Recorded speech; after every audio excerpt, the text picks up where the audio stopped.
The smell of fresh earth mixed with human sweat was the last thing Hauptmann Klaus Reinhardt expected to find in his perfect prison.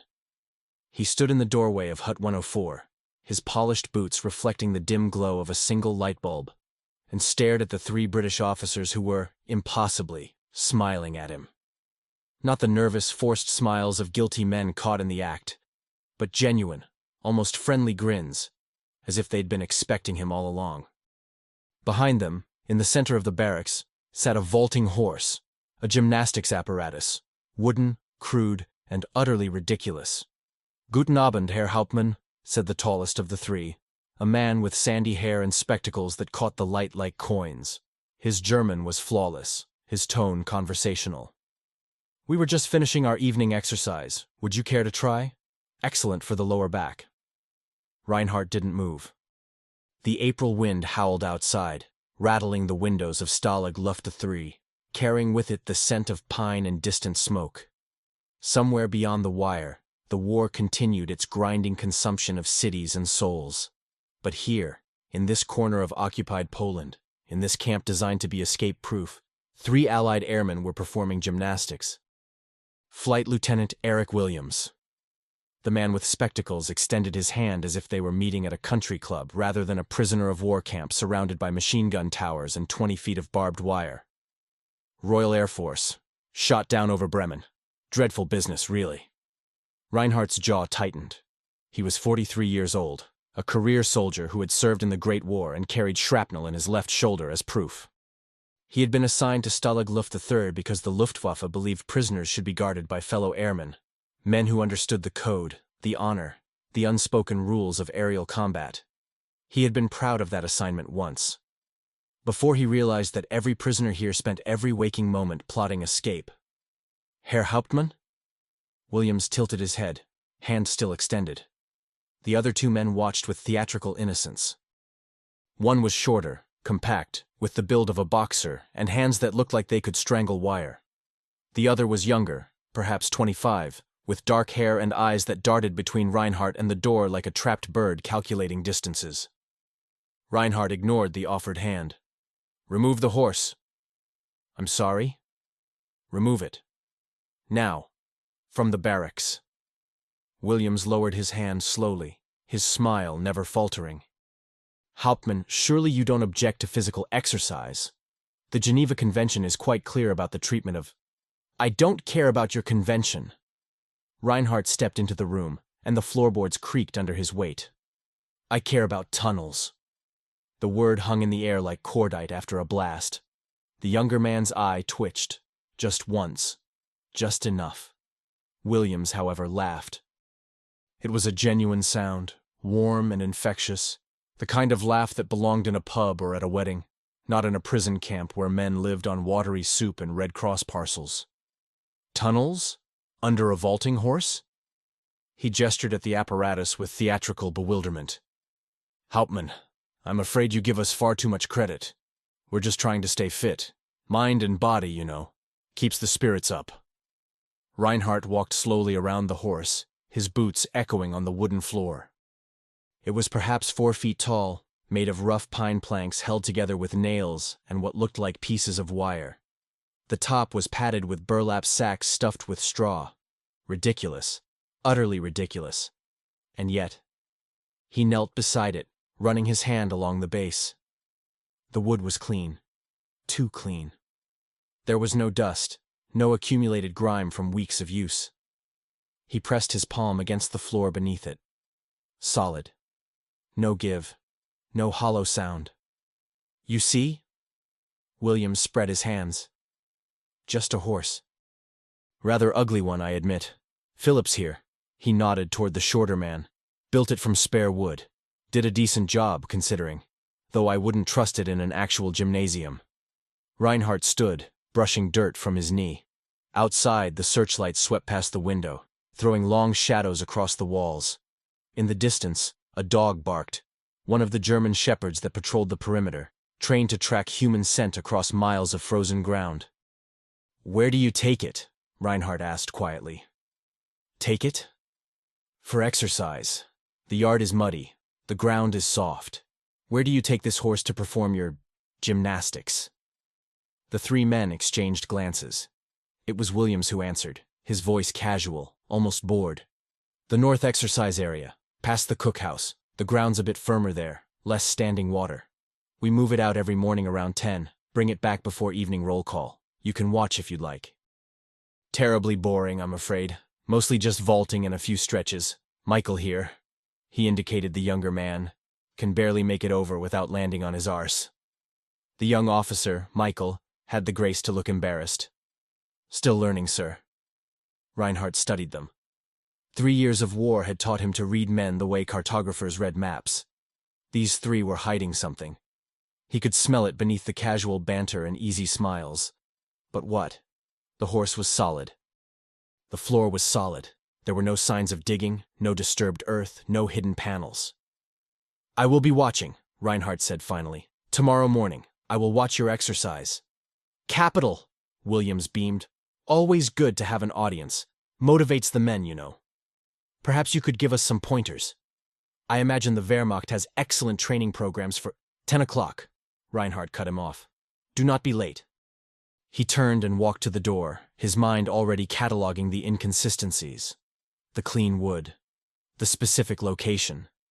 The way the younger one's hands had trembled, just slightly, when tunnel was mentioned.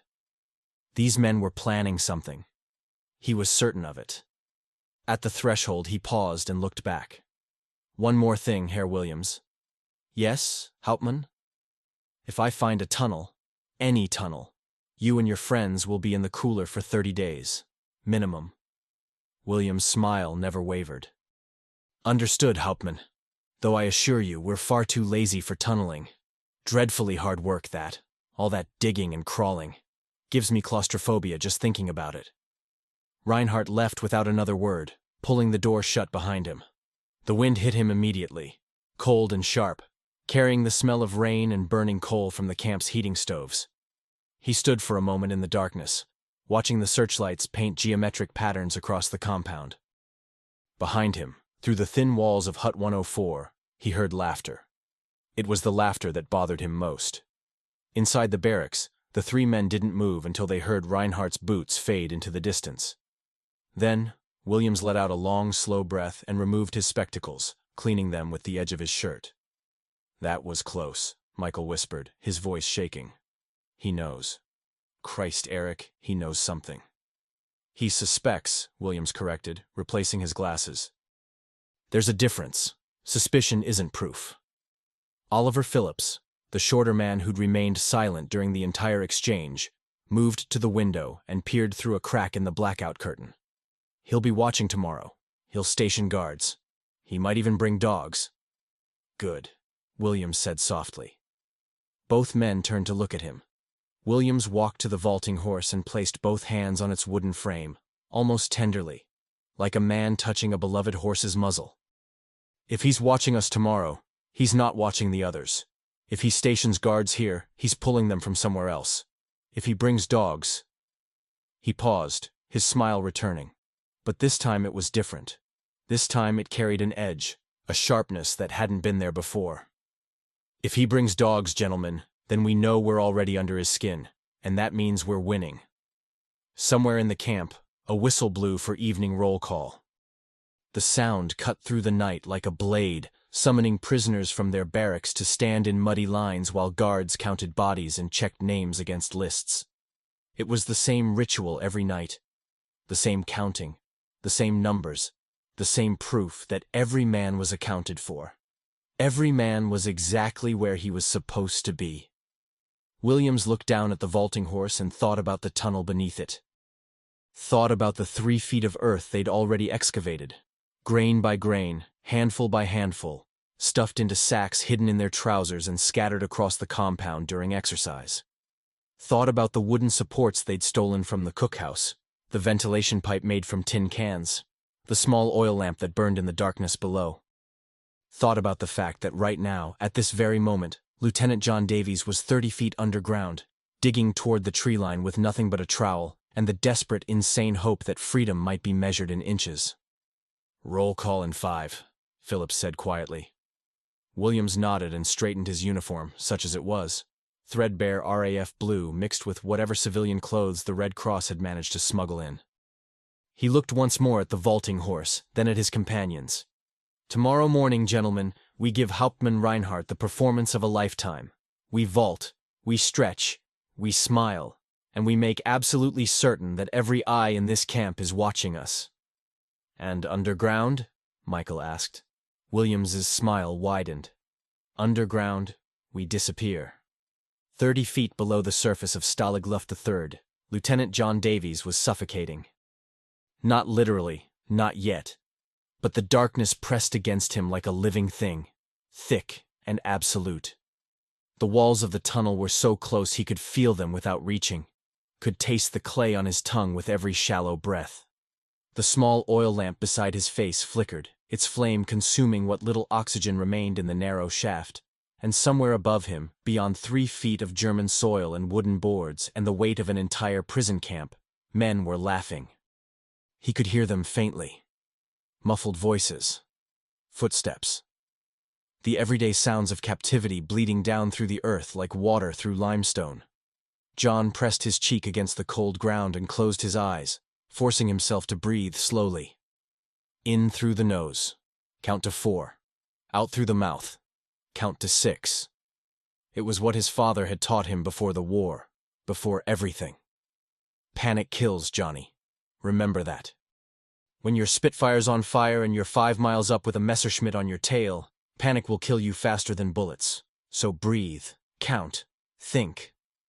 But his father had never mentioned tunnels. Never mentioned the feeling of being buried alive while still conscious. The sensation of earth pressing in from all sides. The knowledge that if the tunnel collapsed, if just one support beam gave way, he would die here in the darkness, his lungs filling with dirt, his fingers clawing at solid clay while his friends above heard nothing, saw nothing, knew nothing, until roll call came up one body short. Stop it. He opened his eyes and reached for the small trowel beside him, its handle worn smooth from use. Ahead, perhaps 6 inches away, the tunnel face waited. Raw earth. Compressed layers of sand and clay and small stones that had rested undisturbed since the last ice age. He touched it with his left hand, feeling its texture, its density. Then he raised the trowel and began to dig. Scrape, scrape, scrape. The sound was impossibly loud in the confined space. Each stroke of the blade against earth seemed to echo, to multiply, to travel up through the tunnel and out into the compound where surely the guards would hear. But they never did. Williams had explained it during planning, his voice calm and certain. The horse absorbs the sound, the men exercising absorb the sound, the earth itself absorbs the sound. Trust the physics, John. Trust the plan. Trust. John scraped another handful of clay loose and pushed it backward into one of the small canvas bags they'd sewn from old trousers. The bag was nearly full now, heavy with the weight of German soil that would need to be hauled up, transferred to the horse, carried across the compound, and scattered grain by grain during exercise. 50 bags. 100. 1,000. Each one representing inches of progress toward the tree line, toward the fence, toward something that looked like freedom. How long had he been down here? An hour? 2? Time moved differently in the tunnel, stretched like taffy in some moments, compressed like a fist in others. He'd learned to measure it by the lamp oil, by the burning in his shoulders, by the thickness of his thoughts. Scrape, scrape, scrape.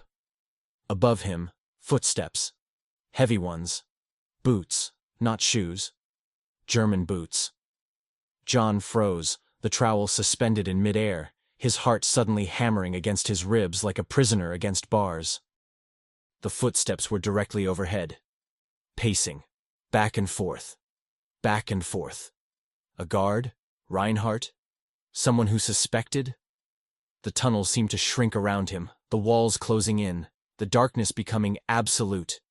His breath came faster now, shallow and quick, the lamp flame dancing with each exhalation.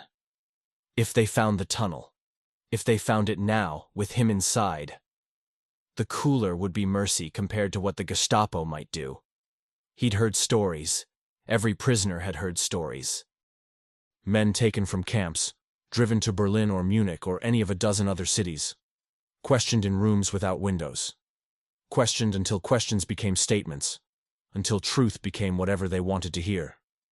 Some men returned. Most didn't. The footsteps stopped. John held his breath. Silence. Then, laughter. A young voice, speaking rapid German. Another voice answering. Something about cigarettes. Something about a girl and a letter from home. The footsteps resumed, moving away, fading. Guards. Just guards, doing their rounds, thinking about cigarettes and girls and anything except the British officer buried beneath their feet. John exhaled slowly and forced his hands to stop shaking. He looked at the tunnel face, at the 6 inches of progress he'd managed in however long he'd been down here, and tried to calculate the mathematics of freedom. The fence was roughly 60 yards from the horse's position. They were digging at an angle, staying deep to avoid the seismograph detectors the Germans had buried around the perimeter.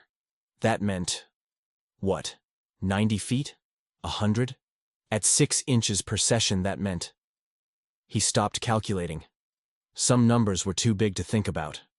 Instead, he thought about home. About the small village in Yorkshire where his mother still lived, where his father was buried beneath a stone that read, Major Robert Davies, 1889 to 1940, died in the service of his country. The stone didn't mention how he died. Not from enemy fire, not heroically. A heart attack while training young pilots to fly Spitfires, dropped dead in the middle of a briefing about German tactics, chalk still in his hand. Teach them everything, his father had said the night before. They'd shared a bottle of whiskey in the officers' mess, just the two of them, father and son, both wearing RAF blue. Teach them to fly, to fight, to survive. Because this war's going to eat our children, Johnny. It's going to eat them whole. And the only thing we can do is make sure they know how to fight back before they're swallowed. 3 months later, John's Spitfire had been hit by flak over France. He'd bailed out at 8,000 feet, his parachute deploying with a crack that sounded like bones breaking, and watched his plane spiral down trailing black smoke. He'd landed in a wheat field and been captured within an hour by a Wehrmacht patrol. They'd been almost apologetic about it, offering him water and cigarettes, treating him with the strange courtesy that existed between airmen. "You fought well," the German officer had said in careful English. "We saw your maneuvers. Very good. Very brave." Brave. John had felt many things in that moment. Rage, grief, humiliation.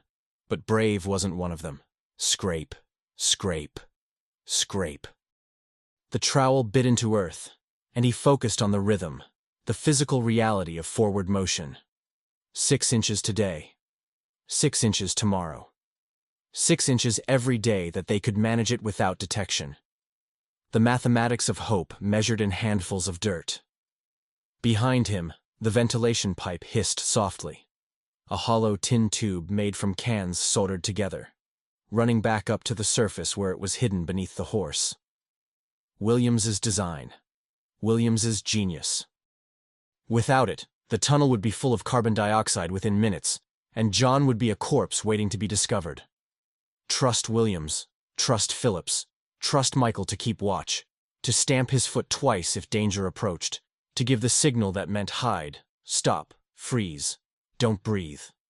Trust the ridiculous plan that involved a wooden horse and gymnastic exercises and 3 officers who smiled at German officers while committing treason against captivity itself. The trowel hit something hard. John stopped and ran his fingers over the obstruction.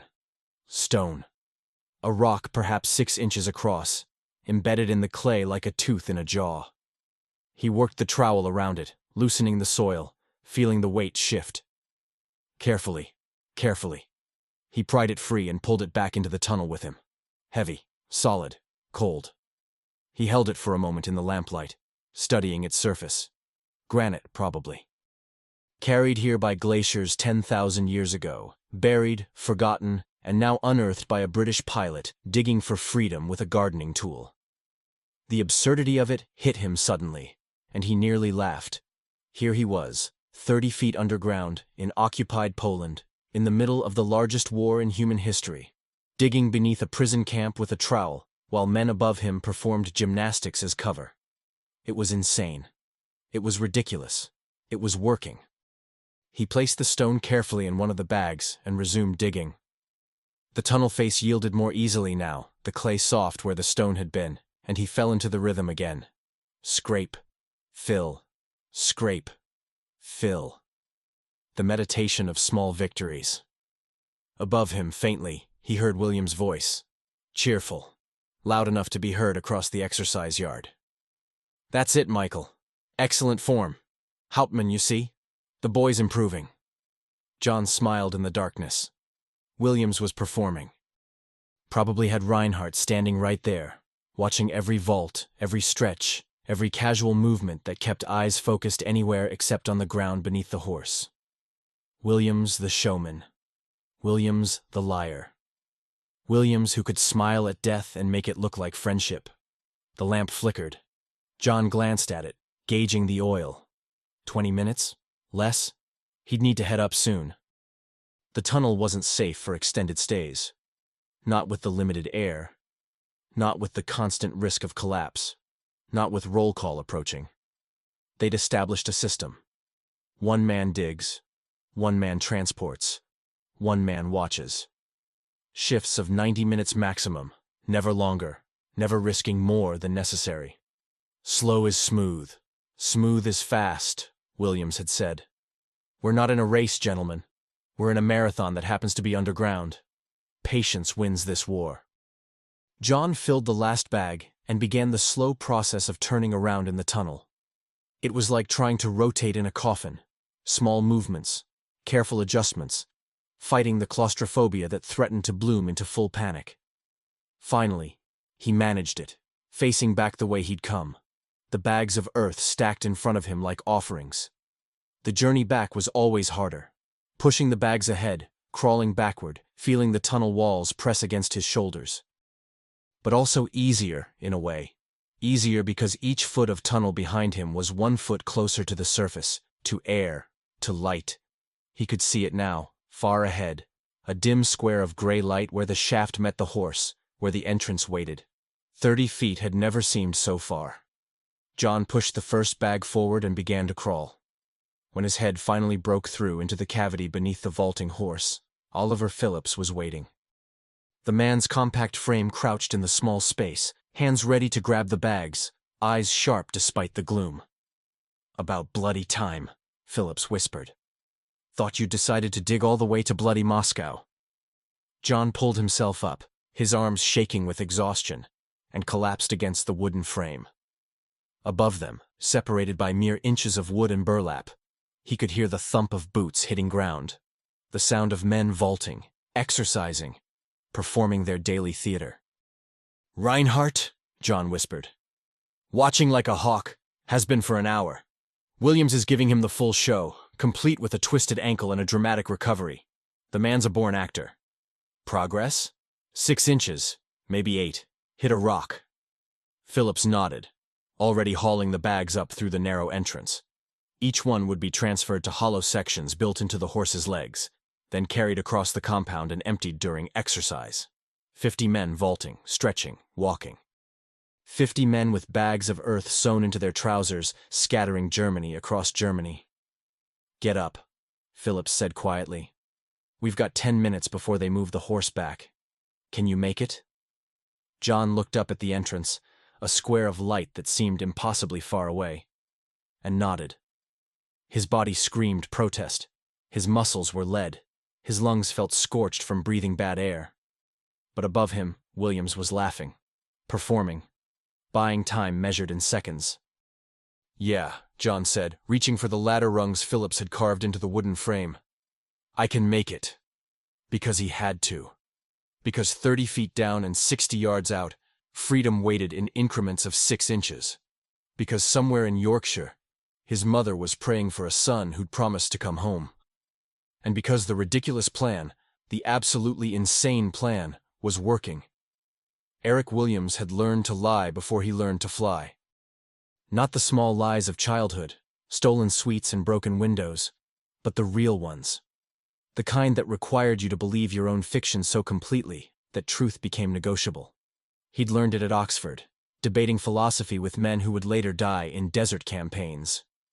He'd perfected it in the RAF, convincing nervous pilots that their first combat mission would be, just like training, old boy, nothing to worry about. And now, standing in the muddy exercise yard of Stalag Luft III with Hauptmann Klaus Reinhardt watching his every move, Eric Williams was giving the performance of his life. "Again, Michael," he called out, his voice bright with enthusiasm. "This time really extend through the legs. Think of yourself as a spring releasing." Michael Codner, 26 years old, shot down over Hamburg, still having nightmares about the way his navigator had screamed over the radio, ran toward the vaulting horse and launched himself over it with all the grace of a wounded duck. His hands slipped on the wet burlap, his legs tangled, and he crashed into the mud on the other side with a sound like a sack of potatoes hitting concrete. Perfect. "Excellent effort." Williams clapped his hands. "You see, Hauptmann, the boy's improving every day." Reinhardt stood 15 feet away, arms crossed, his face as readable as granite. Behind him, 2 guards flanked the exercise area, their Mauser rifles held at parade rest, but their eyes sharp. They'd been there for 3 hours now. 3 hours of watching British officers perform gymnastics in the rain. 3 hours of suspicious observation that had so far revealed absolutely nothing. Because there was nothing to reveal. Right now, at this exact moment, Oliver Phillips was beneath the horse, carefully packing the entrance shaft with fresh boards, smoothing the disturbed earth, making certain that when the horse was moved, no trace remained. John Davies was in the barracks, scrubbing clay from beneath his fingernails and changing into clean clothes. And the tunnel, the beautiful, impossible tunnel, lay hidden beneath 3 feet of German soil, waiting for tomorrow. "Herr Williams," Reinhardt said, his voice cutting through the sound of rain on wood. "A question." Williams turned, still smiling, rainwater dripping from his sandy hair. "Of course, Hauptmann. Always happy to assist. You move the horse here every day, same location. Why?" "The ground, as I mentioned. Firmer than elsewhere. Less mud." Williams gestured at the churned earth around them. "Though I'll admit, firm is a relative term in April. The fence is 30 meters that direction." Reinhardt pointed toward the tree line, toward the wire. "The barracks are 50 meters the other direction. The cookhouse is 100 meters. Yet you choose here, in the center, where you are visible from all guard towers." Williams followed his gesture, nodding thoughtfully. "Excellent point, Hauptmann. We chose it precisely because it's visible. You see, we learned early on that exercising in hidden areas makes your guards nervous. They suspect plots, conspiracies. But here?" He spread his arms wide. "Nothing to hide. Everything in plain sight. It puts everyone at ease." "It puts you in the center of the compound." "Yes. Where the soil is deepest." "I suppose?" Williams tilted his head, as if this were a curious philosophical observation rather than an accusation. "I'm afraid I don't know much about soil depth, Hauptmann. My expertise is primarily aviation and passable tennis." Reinhardt's eyes narrowed. "Show me the horse." "I beg your pardon?" "The horse. I want to examine it, now." For a fraction of a second, so brief that perhaps only Williams himself noticed, his smile faltered. Beneath the wooden frame, Phillips would be working frantically to seal the entrance, to make everything perfect, to erase any sign that the earth below had been disturbed. The signal system was simple. 2 stamps from above meant danger. 1 stamp meant clear. But they'd had no warning, no time to prepare for this. Williams's mind raced through possibilities, calculations, risks. If Reinhardt found the entrance now, with Phillips still inside, he let his smile widen. "Of course, absolutely. Though I should warn you, Hauptmann, it's really quite unremarkable. Rough carpentry at best. Phillips built it from scrap wood and prayer." He walked to the horse and slapped its side hard. The sound echoed across the yard, a sharp, clear crack that served dual purpose. Apparent casual confidence and a desperate warning to anyone below. Danger. Hide. Hurry. Reinhardt approached slowly, studying the apparatus from every angle. He ran his hand along the wooden frame, testing joints, checking for hollow spaces. The guards moved closer, flanking him, their rifles now held at ready position. The entire exercise yard had gone silent. Even the rain seemed to pause. Williams kept talking, filling the silence with words the way a magician fills the air with smoke. You know, Hauptmann, I've been thinking about your earlier comment, about tunnels. Fascinating psychology, really. The human mind under captivity. Do you know what the Geneva Convention says about escape attempts? I know what it says. Reinhardt's hands moved to the base of the horse, pressing against the ground, feeling for irregularities. It says they're not only permitted but expected. A duty, really. Every officer has a duty to attempt escape. Not for personal glory, mind you, but to tie up enemy resources. Every guard watching us is a guard not on the front lines. Every hour spent searching for tunnels is an hour not spent on— He paused delicately. Other pursuits. You think this is a game? Reinhardt stood, his eyes locked on Williams. You think escape is sport? No, Hauptmann. Williams's voice lost its casual edge. I think war is horror, and captivity is humiliation. And any man who doesn't wake up every morning looking for a way home has forgotten why he put on the uniform in the first place. Silence. Then Reinhardt nodded slowly. At least you are honest about that. I try to be honest about everything, Hauptmann, within reason. Reinhardt walked around the horse one more time, then gestured to his guards. Lift it. Williams's blood turned to ice. I'm sorry? Lift the horse. Move it. I want to see the ground beneath. This was it. The moment when ridiculous luck met inevitable discovery. William's mind screamed through options. Create a distraction, feign injury, start a fight. Anything to buy Phillips 10 more seconds to seal the entrance properly. But before he could move, before he could speak, a voice called out from across the compound. Hauptmann Reinhardt! Everyone turned. A young German officer was running toward them, his boots splashing through puddles, papers clutched in his hand. He skidded to a stop and saluted sharply. Hauptmann, urgent communication from Berlin. Gestapo inspection team arriving tomorrow morning. Full compound search. The commandant requests your immediate presence. Reinhardt's expression didn't change, but Williams, who had learned to read men the way meteorologists read clouds, saw the calculation flash through his eyes. A Gestapo inspection meant politics, meant careful records, meant ensuring everything was documented and perfect. It meant spending the next 12 hours preparing reports and briefing guards, and making absolutely certain that when the men in leather coats arrived, they found nothing to criticize. The Hauptmann looked at the horse, then at Williams, then back at the young officer. Very well. He turned to his guards. Mark this location. Tomorrow, after the inspection, we excavate. 1 meter down. If there is tunnel, we will find it. Williams felt his chest loosen slightly. Tomorrow. They had until tomorrow. 24 hours to work, to dig, to somehow cover their tracks more perfectly. It wasn't much, but in a war measured in seconds, it was everything. Of course, Hauptmann, Williams said cheerfully. Though I fear you'll find nothing but rocks and very surprised earthworms. Reinhardt didn't smile. We shall see, Herr Williams. We shall see. He walked away, the guards following, leaving Williams standing alone beside the wooden horse in the rain. Around him, other prisoners had gathered, men who'd been watching from barracks windows, men who understood exactly what had just happened, men who now looked at Williams with expressions ranging from admiration to terror. Williams waited until Reinhardt was out of sight, then stepped close to the horse and stomped his foot once. Clear. A moment passed. Then, from beneath the frame, barely audible over the rain, a single knock responded. Understood. Williams exhaled slowly and looked up at the gray sky. Somewhere beyond those clouds, beyond the war, beyond the wire and the guards and the endless game of survival, England waited, home waited, a life that didn't involve lying to men with guns waited. But that was tomorrow's dream. Today's reality was a wooden horse, a hidden tunnel, and 24 hours to make the impossible slightly less impossible.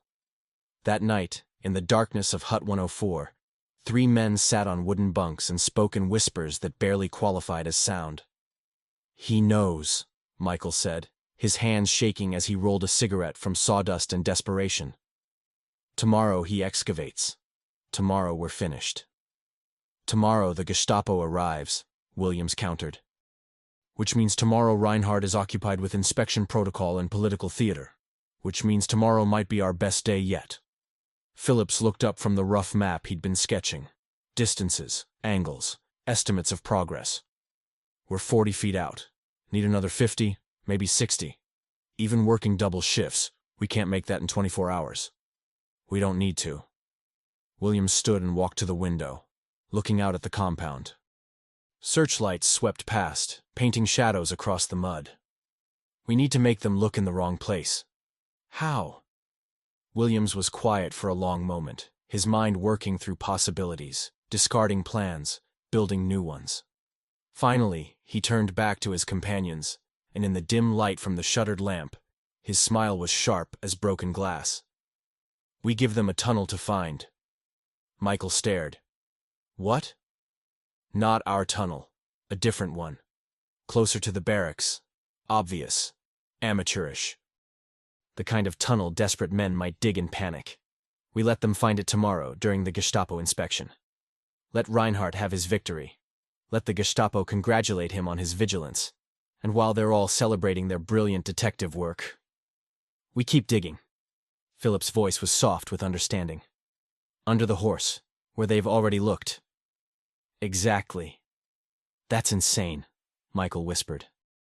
"We'd need to dig a false tunnel, make it look real, plant evidence, all in one night. It's impossible."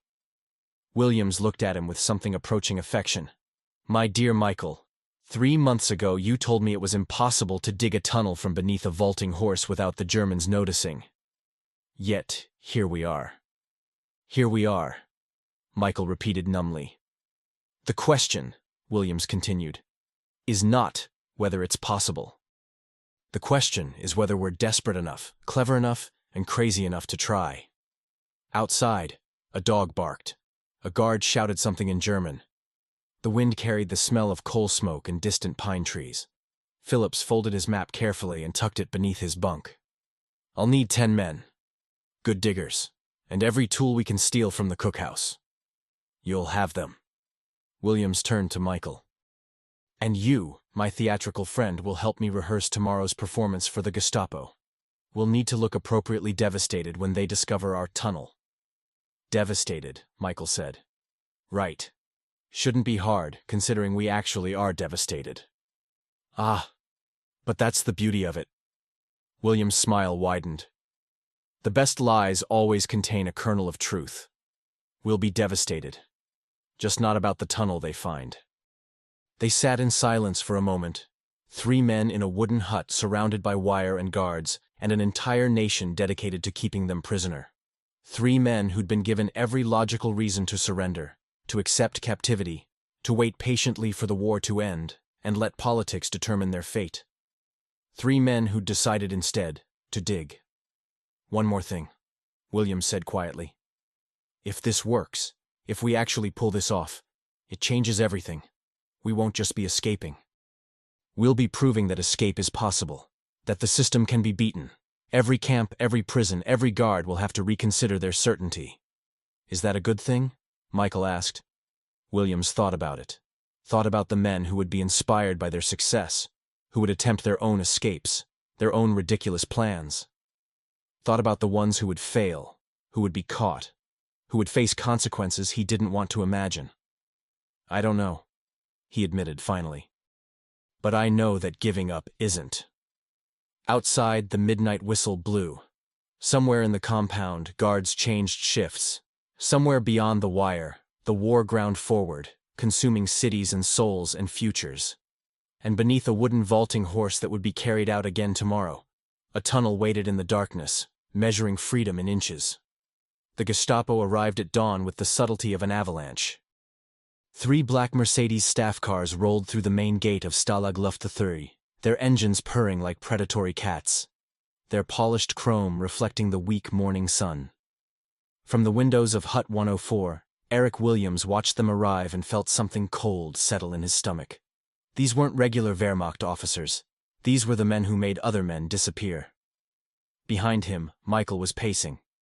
"The decoy tunnel's ready. We worked all night." Philip says it looks convincing. Rough supports, scattered tools, about 15 feet deep near Hut 7. But Eric, what if they don't believe it? What if they search everywhere? "Then we're finished," Williams said simply. "But worrying about it won't change the outcome.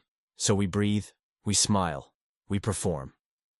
Through the window, he watched as Hauptmann Reinhardt emerged from the commandant's office, walking stiffly toward the lead car. A man in a long leather coat stepped out, tall, thin, with wire-rimmed spectacles that caught the light like ice. Even from a distance, Williams could sense the predatory intelligence, the kind of mind that found patterns in chaos and took pleasure in breaking things that others considered unbreakable. "That's Sturmbannführer Krieger," a voice said from behind them. Williams turned to see Davies, freshly washed but with clay still dark beneath his fingernails. "I heard the guards talking. He's from Berlin, specializes in camp security. They say he's found 17 tunnels across 6 different stalags. 18 after today," Williams murmured. "If we're lucky." By noon, the compound was in chaos. Gestapo officers moved through the camp like dark water, flooding every space, examining every corner. They brought dogs, German shepherds that strained at their leashes, trained to smell disturbed earth. They brought portable seismograph equipment, metal detectors, and most terrifying of all, they brought certainty. The kind that didn't ask questions so much as extract confessions. Williams stood with the other prisoners during emergency roll call, watching as Krieger directed his men with precise hand gestures. The Sturmbannführer moved with the economy of a surgeon, wasting neither motion nor words. Every few minutes he would pause and look at the compound as if it were a puzzle to be solved through sheer force of intellect. "Herr Kommandant," Krieger's voice carried across the yard, sharp and clear. "Your report mentions suspicious activity near Hut 7. Elaborate." The camp commandant, an older Luftwaffe officer who'd spent the entire morning looking ill, consulted his notes with shaking hands. "Yes, Herr Sturmbannführer. Hauptmann Reinhardt observed prisoners acting nervously near that sector. Excessive foot traffic. Possible soil displacement. Show me." The entire group moved like a dark tide toward Hut 7, and Williams felt his pulse quicken. This was it. The moment when their desperate midnight gamble either saved them or condemned them. Phillips had worked until 3 in the morning, digging the false tunnel with a team of volunteers who understood they might be sacrificing themselves. They'd made it look panicked, amateur. The kind of escape attempt that men in despair might cobble together. Weak supports, poor ventilation, obvious mistakes. The kind of tunnel the Gestapo would expect to find. Krieger walked around the hut slowly, his eyes scanning the ground. Then he stopped, crouched, and pressed his hand against the earth near the foundation.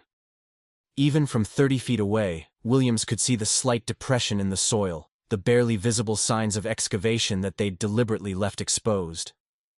"Here," Krieger said quietly. The dogs confirmed it immediately, their barking frantic. Guards rushed forward with shovels, and within minutes they'd exposed the entrance, a crude hole barely wide enough for a man, descending at a steep angle into darkness. Krieger knelt beside it, shining a flashlight into the depths. His face remained expressionless, but when he stood, Williams could have sworn he saw something like satisfaction flicker across those cold features. "Hauptmann Reinhardt," Krieger said, "your instincts were correct. Assemble the prisoners. All of them. I want the men responsible for this enthusiasm." They lined them up in the exercise yard, every prisoner in the compound standing at attention, while Gestapo officers walked the rows, studying faces, looking for signs of guilt. Williams stood in the middle ranks, his expression carefully neutral, while beside him Michael trembled so badly his teeth chattered. "Steady," Williams whispered without moving his lips. "Think about something boring. Cricket scores, tax forms, anything but the tunnel." Krieger walked along the lines slowly, his boots splashing through puddles. He would pause occasionally in front of a prisoner, studying them with the intensity of a jeweler examining stones. When he reached Williams, he stopped. "Your name?" "Flight Lieutenant Eric Williams, sir. Serial number—" "I don't care about your number." Krieger's eyes were pale blue, almost colorless. "I care about your hands." Williams extended them automatically, showing his palms. They were clean, carefully scrubbed that morning. The calluses from weeks of digging faded, but not gone. Krieger studied them for a long moment, then moved on. He stopped again, 3 men down. A young pilot named Henderson, who'd helped dig the decoy tunnel. Henderson's hands were still dirty, clay dark beneath the nails despite scrubbing. He'd volunteered knowing this might happen, had accepted the risk with quiet courage. "This one," Krieger said. Guards pulled Henderson from the line. Then another man. Then 3 more, all volunteers who'd sacrificed themselves to make the false tunnel convincing. They were marched toward the cooler, their faces set in resignation. Williams wanted to look away, wanted to close his eyes against the knowledge that those men were facing 30 days of isolation because of his plan. But he forced himself to watch, to bear witness, to remember the price of freedom. Krieger returned to the center of the yard and addressed them all, his voice carrying clearly despite its quietness. "You believe you are clever. You believe your little games go unnoticed. But I have seen every trick, every deception, every desperate attempt at escape, and I find them all." He paused, letting the words settle. "Let this be a lesson. There is no escape from Stalag Luft III. There is only obedience, or there is punishment." He turned to Reinhardt. "Fill the tunnel, double the patrols, increase roll calls to 4 times daily. These men will learn that resistance is futile." As the Gestapo prepared to leave, Williams caught Reinhardt's eye across the compound. The Hauptmann was watching him with an expression Williams couldn't quite read. Suspicion? Respect? Perhaps both. He nodded once, slightly, and Williams nodded back. A strange understanding passed between them in that moment. Both men knew the game wasn't over. It had simply moved to a new phase. That night, after the Gestapo had departed and the compound had settled into uneasy routine, Williams called an emergency meeting in Hut 104. 20 men crowded into the small space, the core group who knew about the real tunnel, who understood what they'd accomplished. "Henderson and the others," someone said. 30 days in the cooler. Christ, Eric, was it worth it? Williams looked at the speaker, a Canadian pilot named McLeod who'd lost 2 fingers to frostbite after bailing out over Denmark. "Ask me that question when we're in England. If we make it to England. We will." Williams' voice carried absolute certainty. Because while Krieger was congratulating himself on his brilliant detective work, while Reinhardt was filling in a tunnel near Hut 7, we were 50 feet underground and getting closer to the fence every hour. He unrolled Philip's map across a bunk. "We're here," he pointed. 63 feet from the horse's position. The fence is 90 feet.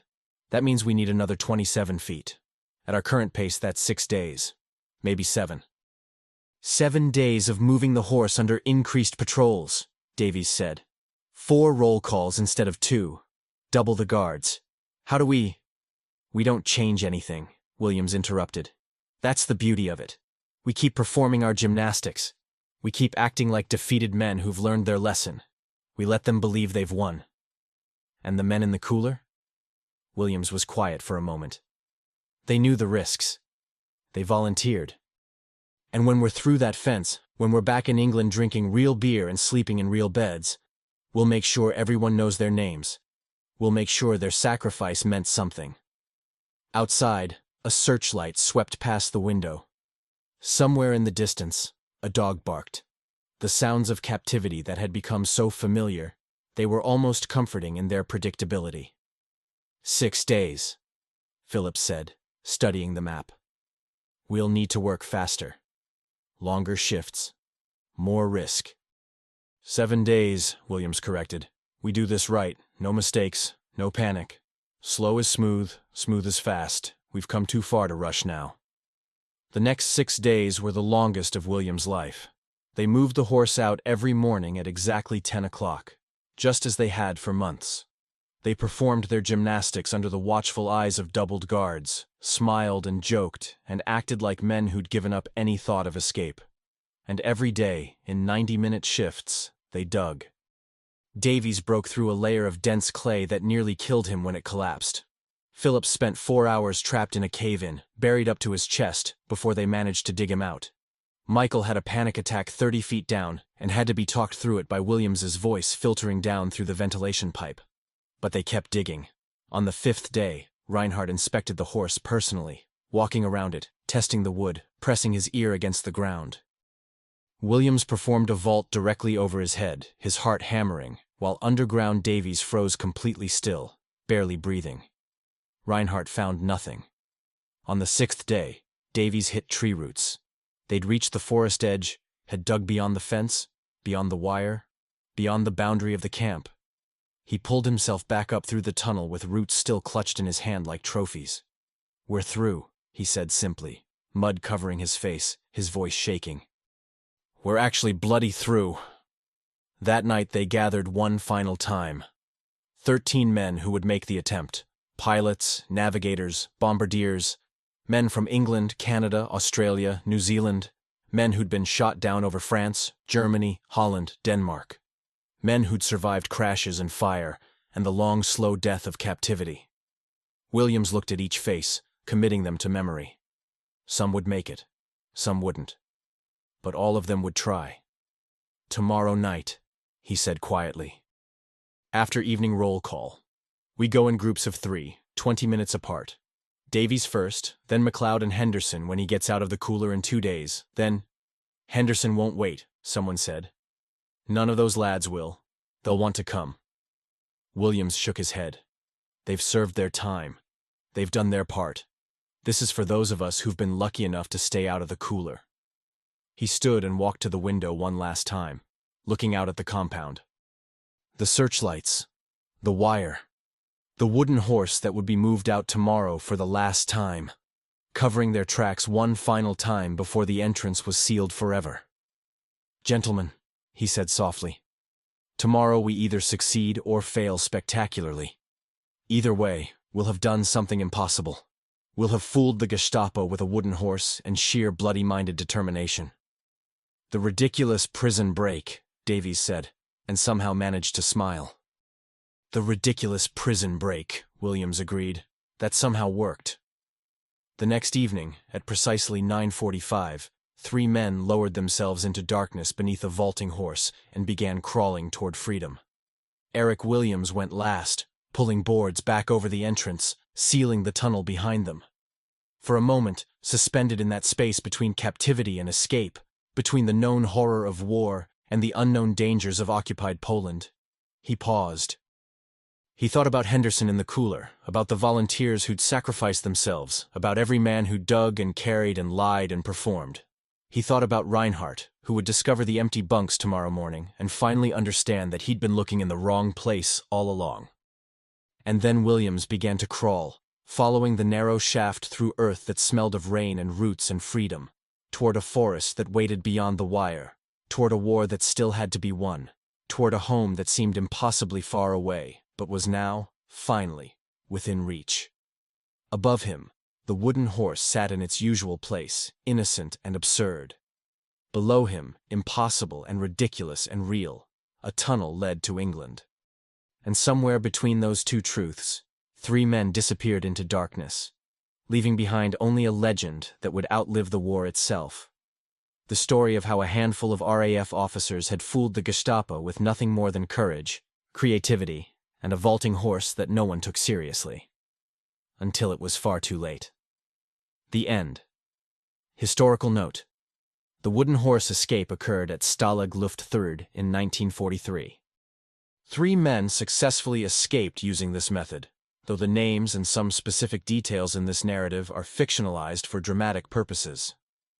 The basic premise, digging a tunnel from beneath a gymnastics vaulting horse, remains one of the most ingenious escape attempts of World War II.